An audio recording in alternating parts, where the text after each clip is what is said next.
Proclamação do Evangelho de Jesus Cristo segundo Mateus.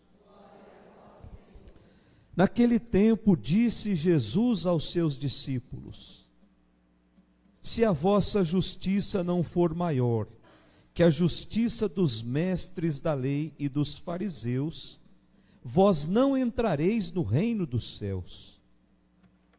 Vós ouvistes o que foi dito aos antigos: não matarás. Quem matar será condenado pelo tribunal.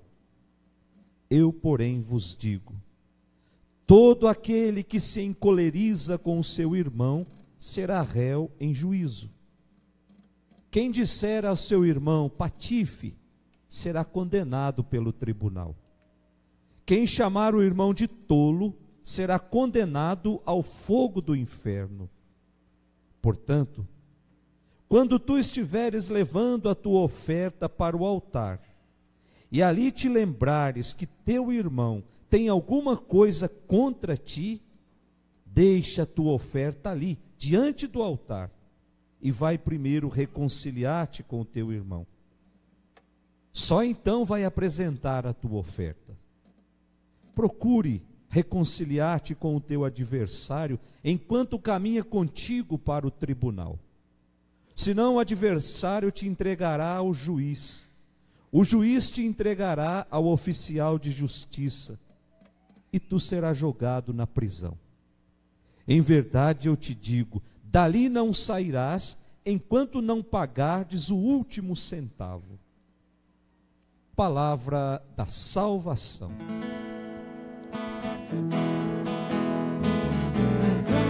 do Senhor habitará em nossa terra. A glória do Senhor habitará em nossa terra. A glória do Senhor habitará em nossa terra. A glória do Senhor habitará em nossa terra.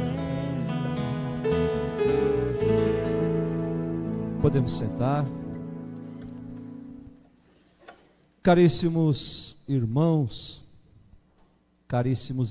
que nos acompanham ao vivo pelas redes sociais, nós nos reunimos hoje para celebrar a festa ou fazer memória de um santo muito popular no nosso meio, intitulado de santo casamenteiro, intitulado de o homem da pregação, intitulado de o homem que de fato sabia dar assistência aos pobres. Mas quem foi esse homem que no ano de 1231 se apaixonou por um outro servo de Deus chamado Francisco? Portanto, a história de Santo Antônio, ela se entrelaça com a história de São Francisco de Assis. Santo Antônio começou a fazer um caminho vocacional que não era junto com São Francisco. E ao ouvir falar do pobre de Assis, ele se encanta e vai até Francisco e ali começa a ajudar São Francisco nas diversas coisas. Mas era de uma inteligência notável. Tanto é verdade que São Francisco convida Santo Antônio para dar aula para os frades, para dar aula para que os frades pudessem também cultivar o hábito da leitura, cultivar a doutrina da igreja.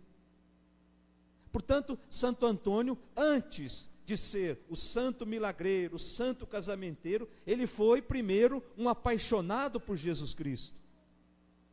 E é por isso, é o exemplo dele que nós estamos correndo atrás, de sermos apaixonados por Jesus, de doar a nossa vida por uma causa, de doar a nossa vida pela causa do reino de Deus.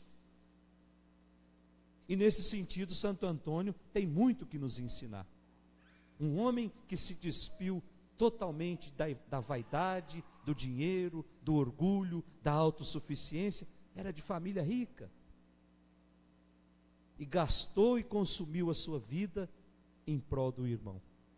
Portanto, a justiça de Santo Antônio foi muito maior do que a justiça dos homens. É isso que nós lemos no Evangelho de hoje. Nós que seguimos Jesus Cristo, nós temos que fazer com que a nossa justiça seja maior do que a justiça desses homens do mundo. Caso contrário, o próprio Jesus vem dizer: nós não vamos entrar no céu. Fazer sacrifício, louvar a Deus é importante, porém a reconciliação com o irmão é muito mais importante.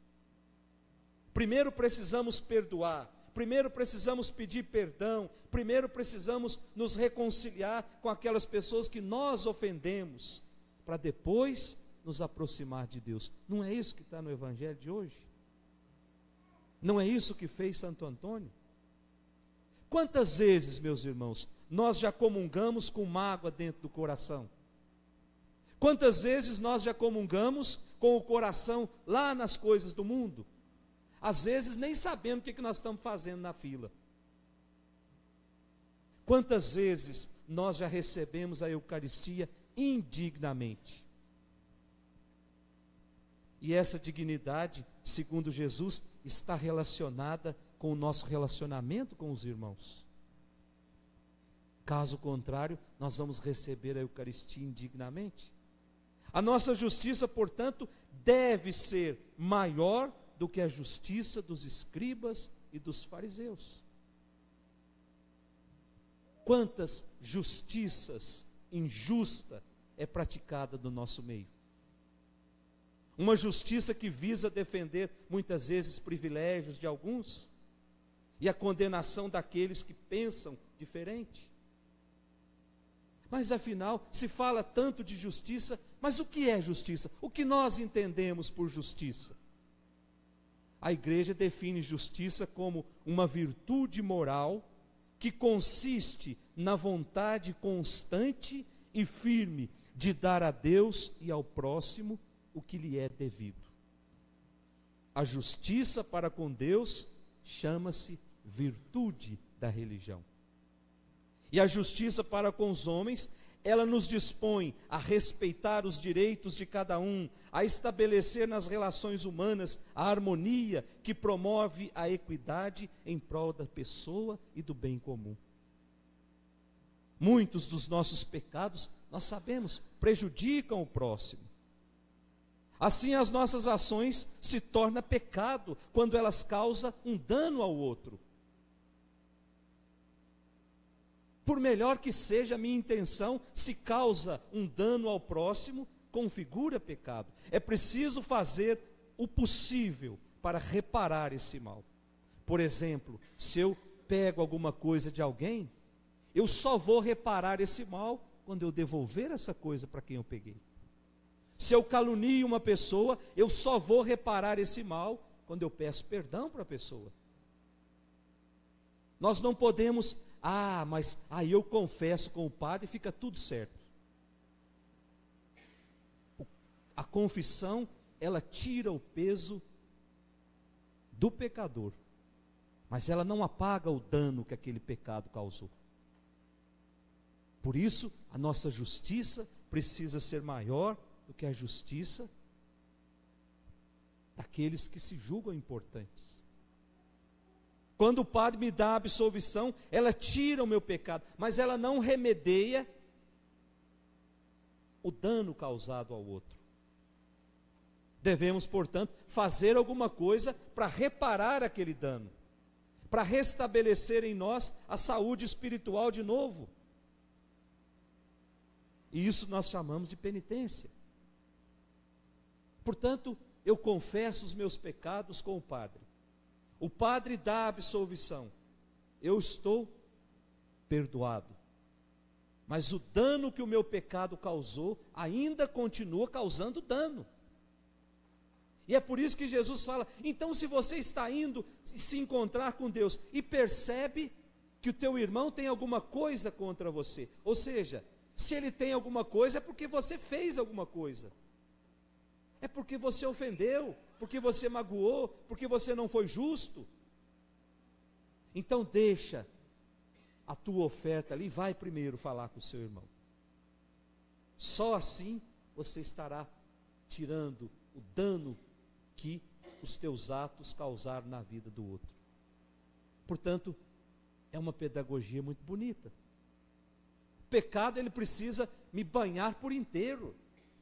Eu não posso fazer da confissão, ou até mesmo dos meus atos de piedade, uma forma de tomar um banho de perfume, sem tomar banho de verdade. E o pecado, ele tem esse poder em nós. Dá a impressão que eu estou cheiroso para todo mundo, mas por dentro está tudo podre. Portanto, é preciso tomar esse banho da misericórdia de Deus e estar totalmente lavados, porque eu posso usar o perfume mais caro que tem na perfumaria, eu posso usar a roupa mais cara e mais bonita que tem na loja, mas se eu estiver sujo, logo aquilo vai começar a feder. Portanto, confessar os pecados, praticar a justiça, é tomar esse banho da misericórdia de Deus. E quando eu tomo esse banho da misericórdia de Deus, eu estou limpo. Mas eu preciso também assumir o compromisso de não voltar mais naquele pecado. Então essa é a regra que o Evangelho nos dá hoje. Tudo aquilo que quereis que os homens vos façam, fazei-o também vós a eles. Isso é uma lei de convivência. Pois até um animal tratado com carinho irá nos reconhecer com bondade.